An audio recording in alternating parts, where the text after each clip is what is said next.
Hey, what's up? I watched the pay-per-view last night. I want to die.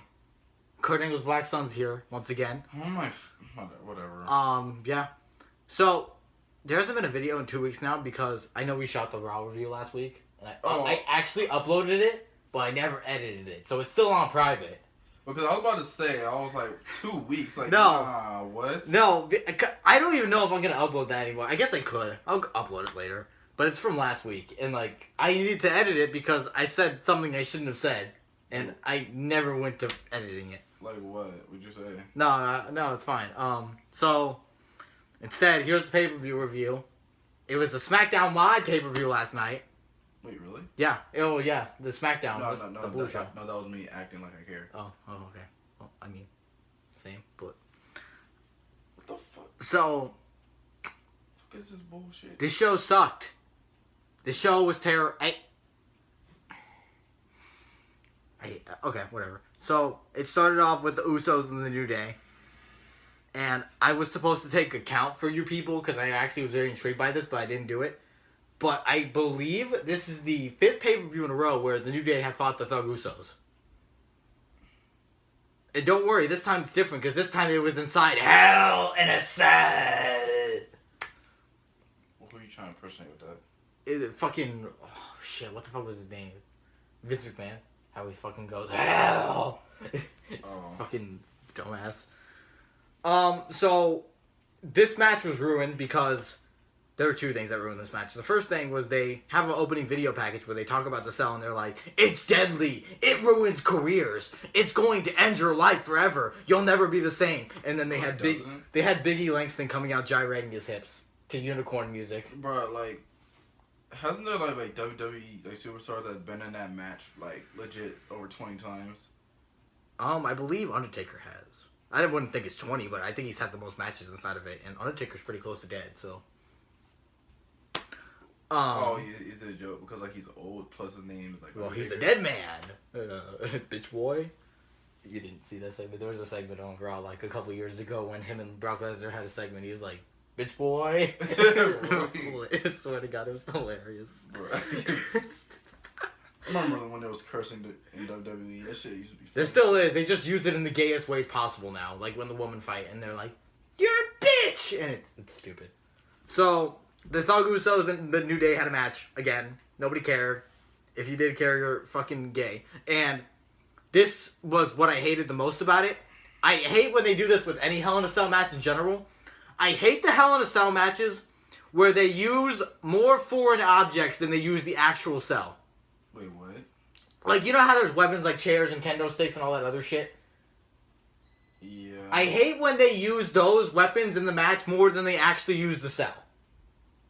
Because isn't the point of the cell supposed to be like the dangerous foreign object that you use to end careers with? Isn't that the point of having the cell match?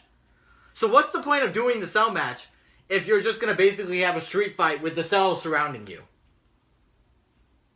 It ruins the cell gimmick. Like, don't do it for this match if you want it to just be straight up, oh, we're going to use kendo sticks and chairs to hurt our opponents. Bruh. Then don't do the match.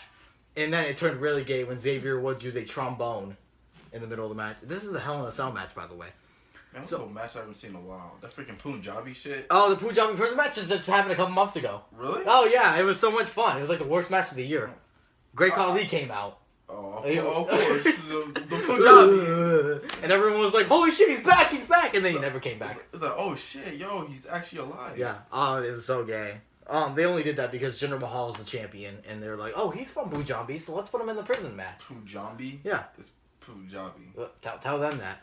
What the fuck? So, ending that freaking shit. So, this match was really boring. It went on for like 22 minutes. Nobody gave a shit. And the Usos won the titles back. Which, you know what that means? That means we're going to get the Usos and the New Day again. Because isn't this fun? Isn't this so much fun to watch every single month? This actually really annoyed me too. I remember this a couple of weeks ago. I looked this up. I was looking up Hell in a Cell because I didn't actually know any of the matches until like a couple days ago because I don't watch SmackDown. But I'm looking at the posters for the show, and it really fucking annoyed me because the 2015 poster has fucking Brock Lesnar and Undertaker on it because they were in the Cell match that year. Right. And then the year following's poster has Sasha Banks and Charlotte Flair on it. It really aggravated me. Alright. So second match on the show was Randy Orton and Rusev. Rusev should just quit. I don't know why he's still here. His feud with Randy Orton is over the nationally acclaimed Rusev Day. Wait, what? Yeah, they declared a Rusev Day. I don't watch SmackDown, so this is what I have to tell you from replays that I watch on the show. They had a Rusev Day where he's standing on like this gay little pedestal with a key in his hand, and fucking Aiden English is out there fucking singing It's Rusev Day. And Randy Orton slides up and RKOs the both of them. And so this match apparently is happening because Rusev's trying to get Rusev Day back. What the... I don't know. So this match was very boring. It went on forever. And then Randy Orton won with an RKO. Because, you know, Rusev should be getting pushed because he's actually like a legit credible like wrestler. He actually has a character and he's actually like a good wrestler and not bad and not terrible. So because of that, he's going to lose every match. And never be built up. It's amazing what happens when you lose to John Cena, folks. Yeah, they had a flag match last month too with John Cena and Rusev. A flag match. You'll never believe what happened in that match. USA reigns supreme, Jack! A flag? Yeah, because Rusev's from a different country. And they let him stay? No, I'm joking. No, yeah. Well, because Trump hasn't secured that part yet. So, third match. It was supposed to be AJ Styles and Baron Corbin from what I was reading. But apparently, Ty Dillinger's gay ass got into some fucking segment with Daniel Bryan on the pre-show where he was like, let's make it a three-way. And Daniel Bryan was like, okay, sure. So we had a three-way for the United States Championship between Ty Dillinger, who hasn't won a match on SmackDown in, I don't think, years. I don't even know if he's been on SmackDown that long. Baron Corbin, the guy who cashed in Money in the Bank against Jinder Mahal and lost in 5 seconds. And AJ Styles, the gayest wrestler of all time. Talking about gay, what the fuck? I'll show you after. A three-way match for the United States title between these three guys. Three-way, that's gay. It was very gay. Nobody cared. Nobody gave a shit. And I already knew the ending. They made it so obvious because they added Ty Dillinger to the match last minute. It's so obvious from the moment they added him that they were going to have Baron fucking Corbin, Mr. Tummy Face himself, come in and steal the championship by fucking pinning Ty Dillinger. Because they didn't want AJ Styles to get pinned. So, shock be it, Baron Corbin pins Ty Dillinger and he wins the title. And then people are like, whoa, that's shocking. No, it's not shocking. What the fuck? Why would they add a guy last minute to the match? It's clearly for the heel to fucking win. So then they could be like, oh, he didn't win it cleanly. He didn't pin the champion. So we can have a fucking rematch. Nobody fucking cares.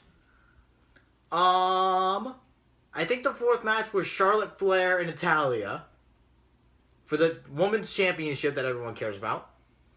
This match happened because Ric Flair was in the hospital.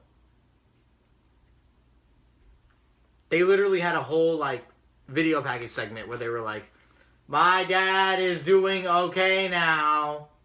Thank you for supporting him. And then Natalya came out and she said, I am a better wrestler. And then they're having a match.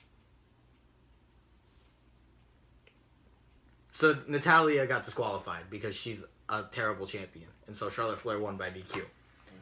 Which means this match will continue. And this feud will continue. And it will be the Hearts versus the Flairs forever. Who cares? Who the fuck cares? Then I believe it was Jinder Mahal and Nakamura for the WWE Championship. This match was slow. This match was boring. Nobody gave a shit. And don't fucking... I hate these people so much. These people that sit here and they're like, oh, well, Jinder Mahal could be putting more work in. Jinder Mahal took over the whole match. He has to. He has to take over the match. You know why? Because Nakamura cannot wrestle. I can't stress this enough. You people out here fucking orgasm when you see Nakamura come out here and wrestle. He literally does this and this. And that's a Nakamura match. And you people cheer for this. It's like, what the fuck do you want wrestling to be? And what annoys me more, someone actually made this point, and it's a very good point, and I hate it. It annoys me that these smarks out here complain when shows like this go on for 3 hours and 30 minutes. But they cheer for shows like NXT Takeover that are 2 hours long, but the matches are still 30 minutes long. So you're getting longer wrestling matches on that show and less wrestling on WWE, and you complain about WWE being too long. But NXT is okay because I guess 30 minutes of jobbers rolling around is fun. So Jinder Mahal retained the championship, thank Lord, because I don't know if I can deal with fucking Nakamura being champion where he goes, champion, because he's a Japanese autistic. Fucking shoot yourself. Everyone's gonna bitch and moan because Jinder Mahal's still champion, so what's new? Who cares, right? Whatever. He's been champion for 6 months now. Yes, he was in 3MB. He's champion now. That's what we came to. You know, it's a really sad state of this company where Jinder Mahal is the WWE champion. Like, this man was in 3-man band. He won, like, 2 matches last year. In total. Now he's WWE champion. It's pathetic. So, then I thought the Cell match was coming up, but then they were like, oh, JK, Bobby Roode versus Dolph Ziggler is happening. I didn't even know this was happening. And Ziggler had the gayest new entrance ever, because apparently Ziggler's character now is that he believes that wrestling fans only care about characters more than they do about actual wrestling, which is true, but it doesn't apply to this territory, because WWE anyway pushes people with no character. So I don't understand what the point of the gimmick is. And he's mad about this to the point where his entrance comes on. He's like, I'm here to show the world. And the song's playing and shit. And nobody comes out. And then the arena goes black. They do that little fucking sound like when the music comes out where they're like, zzz, or whatever. And then the arena goes black and he comes out to no music like he's some kind of like thug. He's like, I'm here. I'm going to wrestle. I don't care about any of you fans. And it's like, it's so gay. It was R-Truth. You remember when R-Truth turned heel?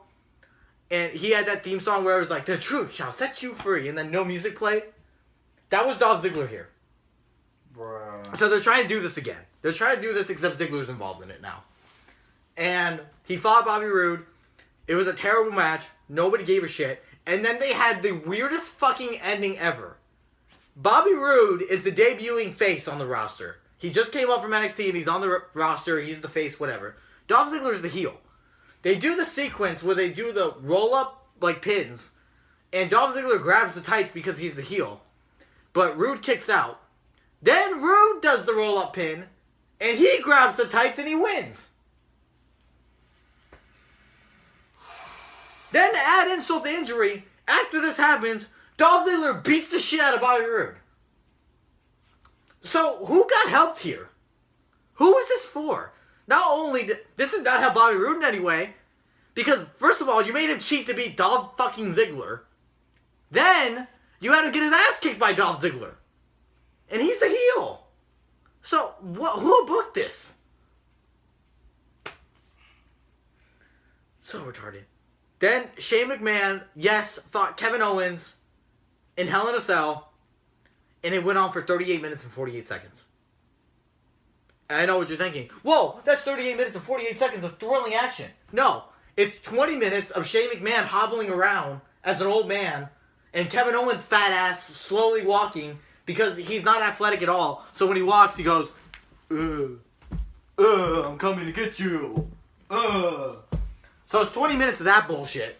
And then everything in between is these fake-ass Hell in a Cell spots that you know nobody's going to seriously get hurt in besides Shane McMahon. Because Shane McMahon's the one who does this dangerous shit. And they're on top of the cell fighting for 20 hours. And the whole time you have Byron Saxton and Corey Graves, dumbass. Oh, this is dangerous, guys. We shouldn't be approving of this. They need to get down now. This is not okay.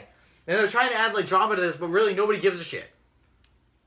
Nobody could possibly care about this feud. This feud started because Kevin Owens got upset and he was like, you should have died in the helicopter crash. And there's a feud over it now. Inside Hell in a Cell at that. So this was really boring. It was really stupid. It was really long. It was way too long. This went on till 11:30 for whatever fucking reason in the world. They had Kevin Owens stand on top of the cell while Shane was on the table. And he was like, I'm gonna jump. I'm gonna jump.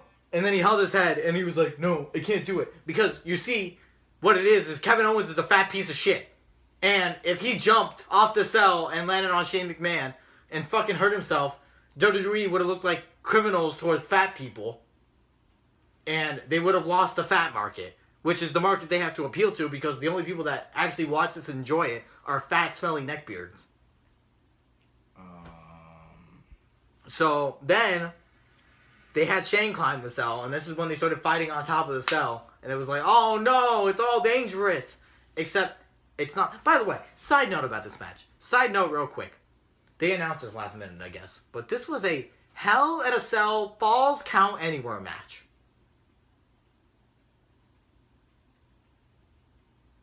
Hell in a Cell Falls Count Anywhere match.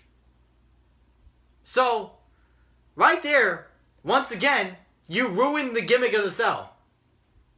Because the cell is supposed to be the dangerous foreign object that keeps you locked in, but you add a stipulation to it where you can get pinned anywhere in the arena.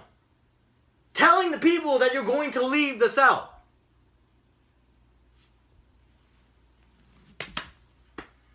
So, they were fighting on top of the cell. Nobody gave a shit.